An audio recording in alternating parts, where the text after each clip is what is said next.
So I'm measuring these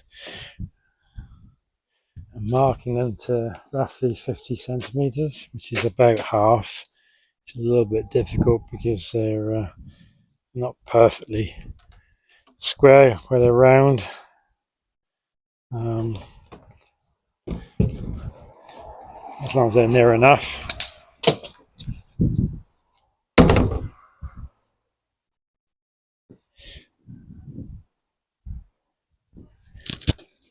And then I'll mark them roughly.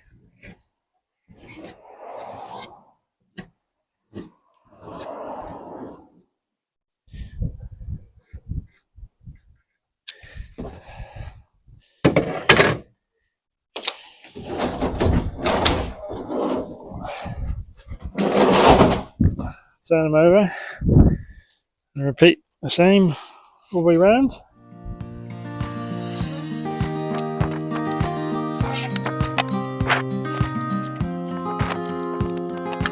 And then with my drill, I'm going to drill a pilot hole.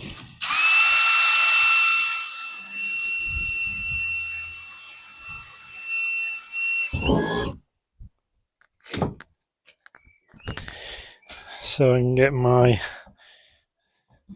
blade in.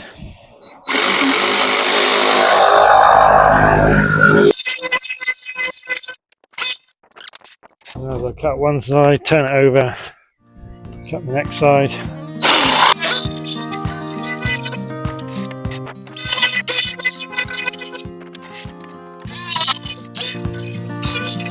Last little bit.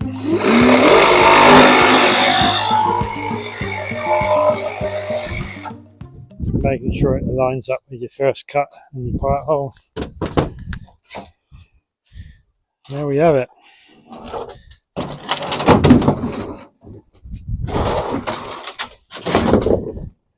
Two halves ready for washing out, and then we'll drill some holes in these for drainage and get them out to nature's rest and ready for the next bit.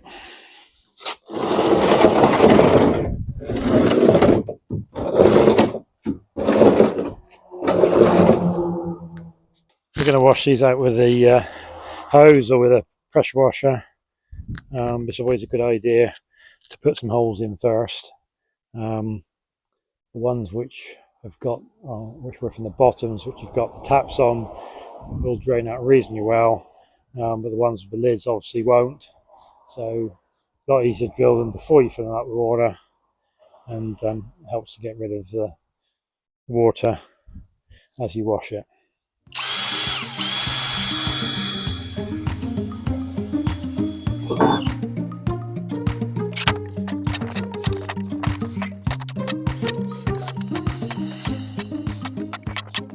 Obviously these are going to be filled with soil and compost, so we need drainage in the bottom anyway, so it's serving a purpose for washing out as well as for use.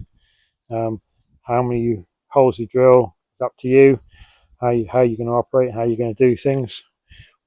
We're looking at putting some stone in the bottom of this with a little bit of tarm over the top, so it's got good drainage.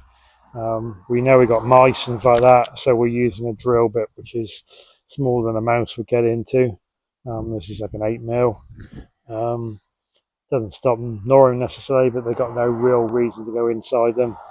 And if they do get inside them, they're deep enough in the bed that they're probably not going to dig their way through.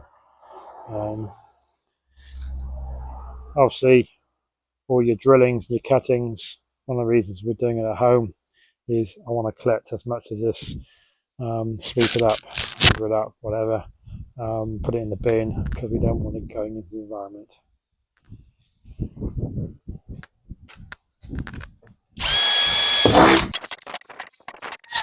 So when you're looking at buying IBCs for water, or like here we're going to use them for planting stuff in, you need to make sure you're happy that whatever's in them is safe. It's not going to cause a problem to your food or for your water.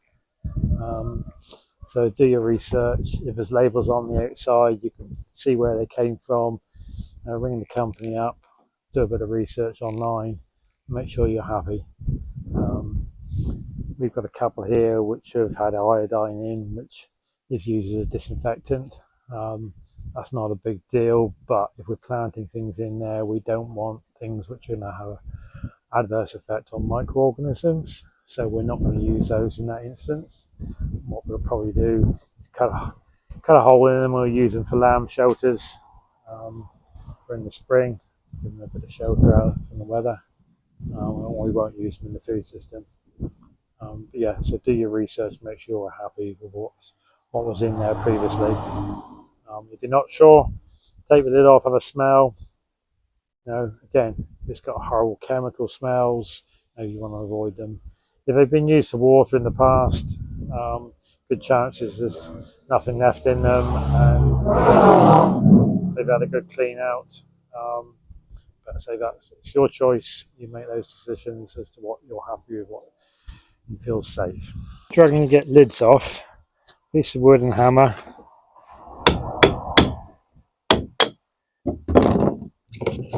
Tap, and the lid comes off nice and easy. If it's something really firm, you might have to tap it around a few times, but it's the easiest way of getting them off without breaking them.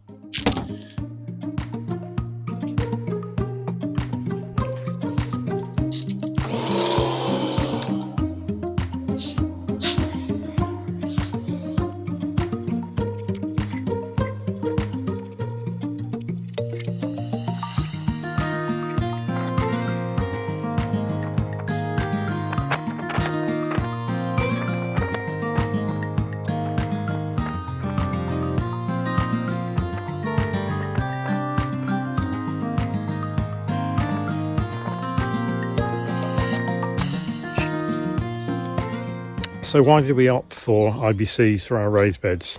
Well, simple fact is it worked out the cheapest way of doing it. We were looking at pipes cut in half lengthways, but they don't give you a lot of depth. Or the bigger ones are more expensive. Blue plastic 200 litre containers, about £10 each, cut them in half, make some good containers. Reasonably deep, so not so bad like that. But these here, £5 each, and cut them in half. You got two good sized containers. They might want a little bit of extra support around the edge because they are pretty flimsy.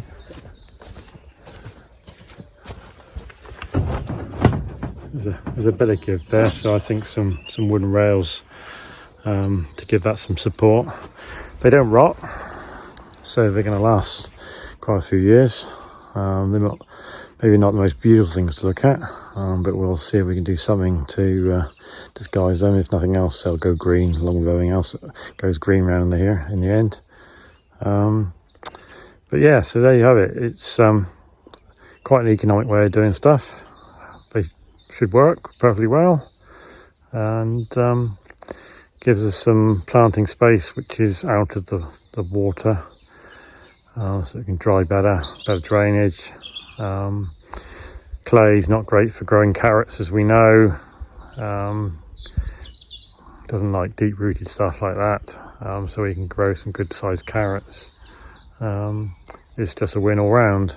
And yeah, so Mrs S has got a few plans for what she wants to plant in them, some carrots and some herbs and that. And so yeah, that's next job. Get those down there, start getting into place, get some stone in, put some stone in the bottoms, a bit of terra on top, and start filling with compost. But I'm a bit limited to what we can do until we sort out our access issue, because the ground is still way too wet. It's going to be wet for a long time, and long term we need to sort that out anyway.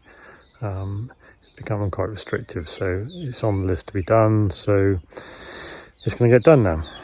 So that's a good thing. Anyway, we'll do another video once we start planting up and filling them up, and see how we're doing that. And yeah, so watch this space. If you enjoy our videos, please hit the like and subscribe buttons. Even if you don't like it, still hit the like and subscribe button.